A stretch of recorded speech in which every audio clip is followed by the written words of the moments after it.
What's up, everybody?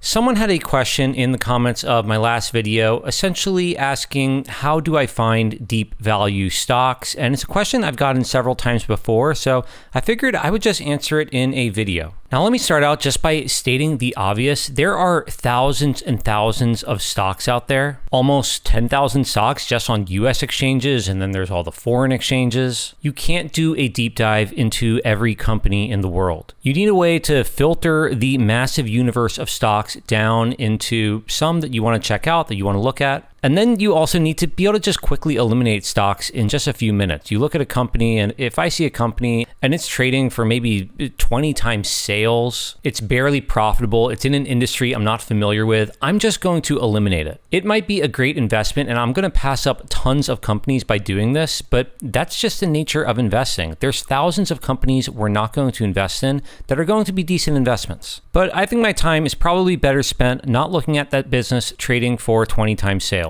I'm going to share with you 5 ways that I find stocks to look at. They aren't necessarily in order of usefulness. In fact, actually, the 5th one, the last one I'm going to share, is kind of, I think, my secret weapon, the secret weapon of value investors. So I hope you stick around. And if you get value out of the video, subscribe to the channel. If you want to grab my Google Sheets template for analyzing stocks, or if you want to join my Discord, then consider following me on Patreon. Link to that will be down below. Now let's get into it. And the first thing I want to talk about is screeners. There's lots of stock screeners out there. There's a number of free ones. This one here I'm using is ticker.com. I'm not sponsored by them, and this isn't a free screener. However, if you search free stock screener, then you can certainly find alternatives. Also, if any of you use Schwab as a brokerage, you should have access to a free screener inside of Schwab. I'll show you that in a second. But first, what is a screener? A screener is essentially just a big filter. It's a big sieve of all the stocks out there. You can say, you know what?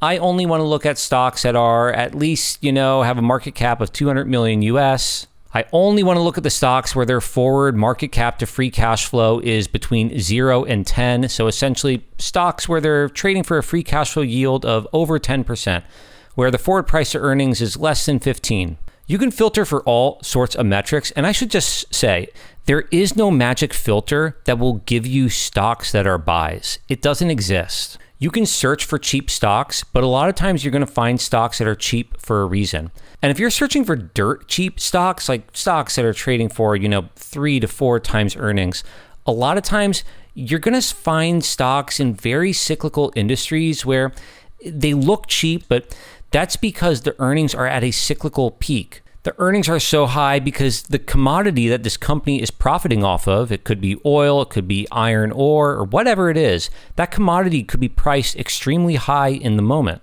When commodity prices turn, this company might not even be profitable in a few years. So for this screener right now, just to show how it works, I'm actually just going to filter out energy and materials. I'm only going to look at stocks trading on essentially US exchanges. I want their revenue to have at least grown a little bit in the past few years, and I don't want them to have too much debt. You can add more things to your screener, but I want to make sure I get at least a decent list of stocks. I don't want it to be too restrictive because, again, this is just a starting point. Once I get this group of companies, which here, we're only looking at 46 companies here.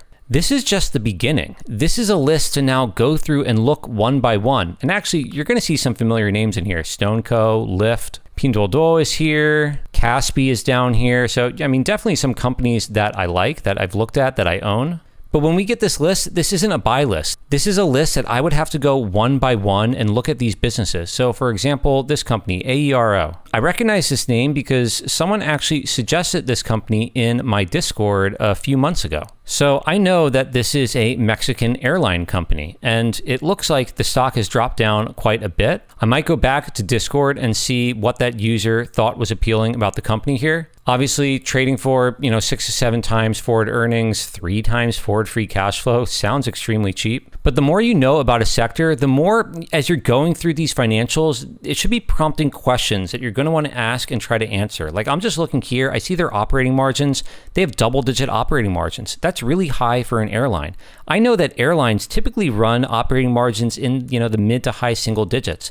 United, Delta, American, the big US airlines, I know their operating margins are probably like 5 to 8% maybe. I'm sure it bounces around, but these numbers seem high. So are they sustainable? I see operating margins have dropped over the past year. Were these numbers here an anomaly? Do I think revenue is going to keep going up? Is the balance sheet okay? There's tons of things we would want to look at. I'm not going to do a deep dive on this company here. That's not really the point of this video. Typically, by the way, I'm often not interested in airlines, but I don't like to completely rule out, completely avoid an industry. For example, I also typically don't invest in pharma companies. They have really high R&D. They constantly have to worry about patents. Then there's competition from generics and there's litigation. It's a tough industry, but there have been pharma companies I've invested in. So maybe I'll invest in an airline. I have my biases, but again, I don't like to completely rule out an industry.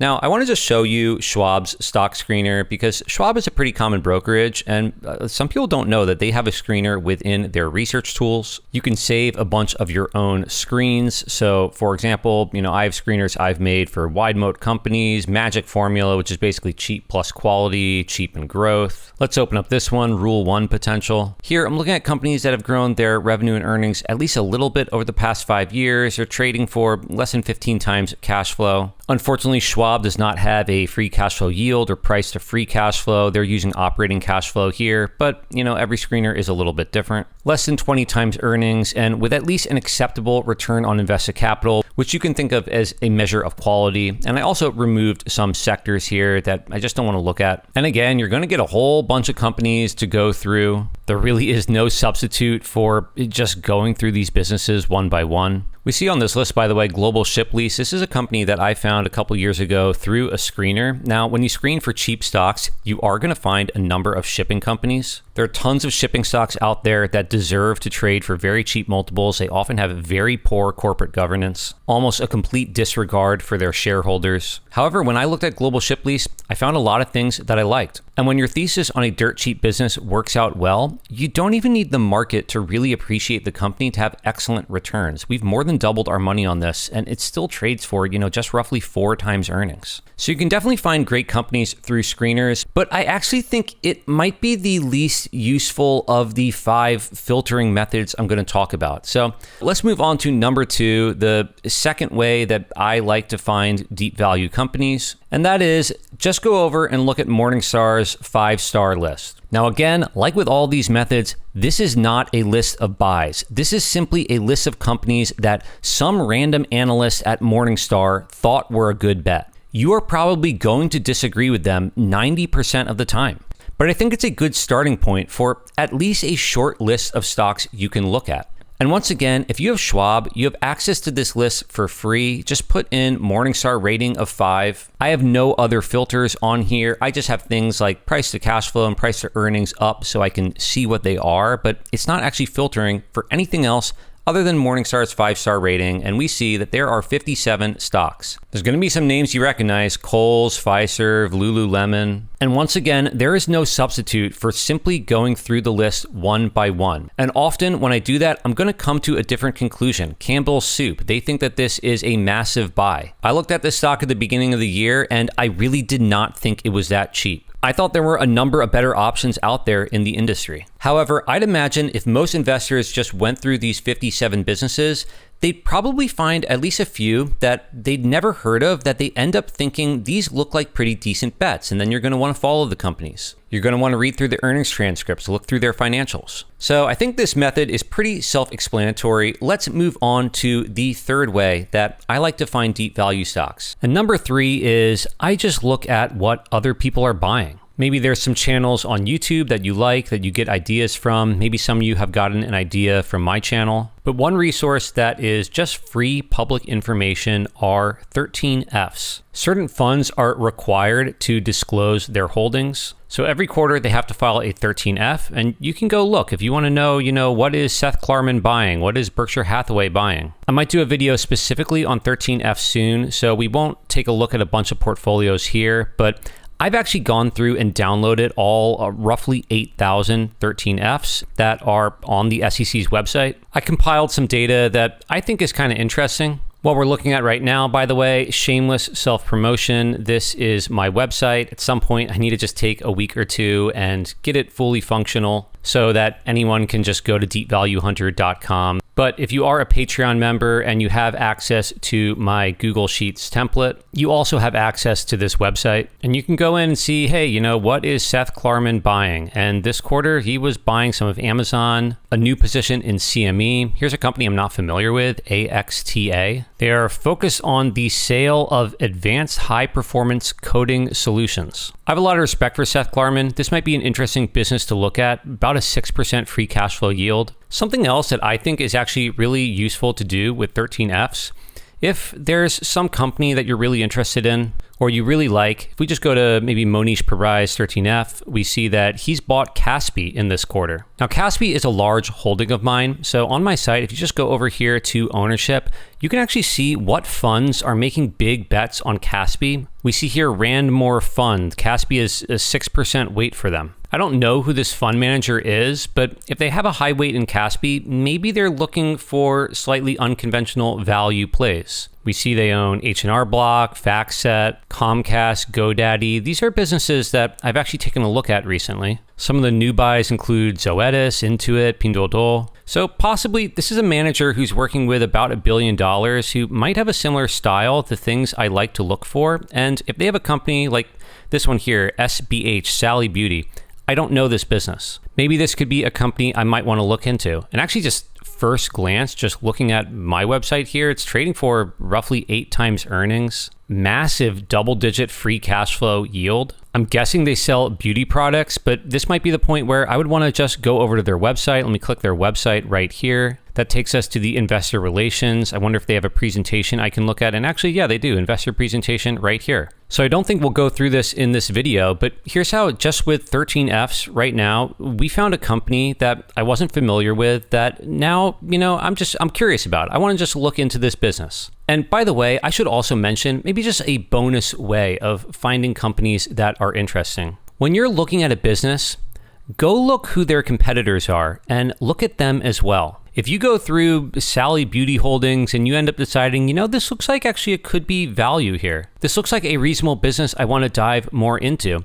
Go find out. Who are they competing against? Maybe they look even better. Sometimes you find an entire industry that can get really sold off, that can become really undervalued. I recently posted a video on my channel covering Fidelity. I first started looking into this business almost a year ago, and that's because I was looking at Fiserv. Fiserv has 2 main segments. They have about a $10 billion revenue business in merchant solutions and a $10 billion revenue business in financial solutions. On the financial solutions side, the main chunk of that is core bank processing, and in that little niche industry, there aren't many players. There's Fiserv, there's Fidelity, there's Jack Henry. Now, a year ago, I didn't think Fidelity was cheap enough, but now when I can buy it close to $40 a share, I think I'm getting the right price. So that's number 3 plus a bonus. Look at what other people are buying and also look at competitors. Now, the 4th method is going to sound like an obvious one, but it's one actually a lot of people forget about, and that's just look at what you're using in your daily life. Is there a product or service you love or you just hear talked about a lot? We've used Wise for low-cost international money transfers. I've never bought the stock, but because we use the product, it's something I want to look at. It could be something completely mundane. There's this yogurt that I love. I think it's better than Chobani. It's better than the store brands. Other yogurts just don't taste the same. So I want to know, who makes Fage yogurt? Is it some small company? Do they have a publicly traded stock? And in this case, it's a small family business. They're private. You cannot buy stock in this company.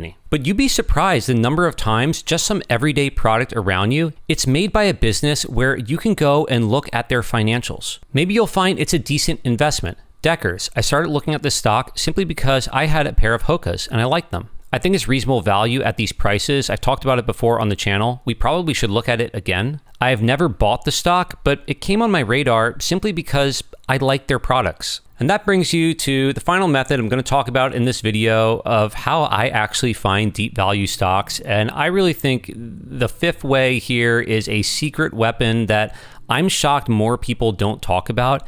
And it is a website called Value Investors Club. This website is completely free. I don't think they make money at all. It's just a forum where value investors present their theses on certain stocks. There's only maybe about 1 or 2 new ideas posted a day. And that's because the posters are a fairly select group. If you want to create a write-up, you have to go through a screening process yourself. But if you just want to read other people's ideas, it is completely free. This user is pitching Lifeway Foods. They have basically one product. They make kefir or kefir, however you wish to say this. They have a near monopoly there. You've almost certainly seen their products in your grocery store if you live in the US. Sales have grown nicely. They're getting added to Costco. And the author thinks they're trading for an acceptable multiple. They think they're trading for, roughly 10 times 2027 free cash flow. Now, who knows? This certainly isn't a recommendation from me. I haven't really looked into this company. Like everything that I've talked about, this is essentially a starting point. It's giving you a list of ideas, but in my experience, there are a lot of gems on Value Investors Club. And if you're ever analyzing a stock, I think it's always useful to just go over to Value Investors Club and search for whatever company you're looking for. Since we've already mentioned Kaspi, let's just look up Kaspi on here. And actually, there was a write-up on Kaspi earlier this year, last year, also in 2024. And as you can see, I certainly looked at them.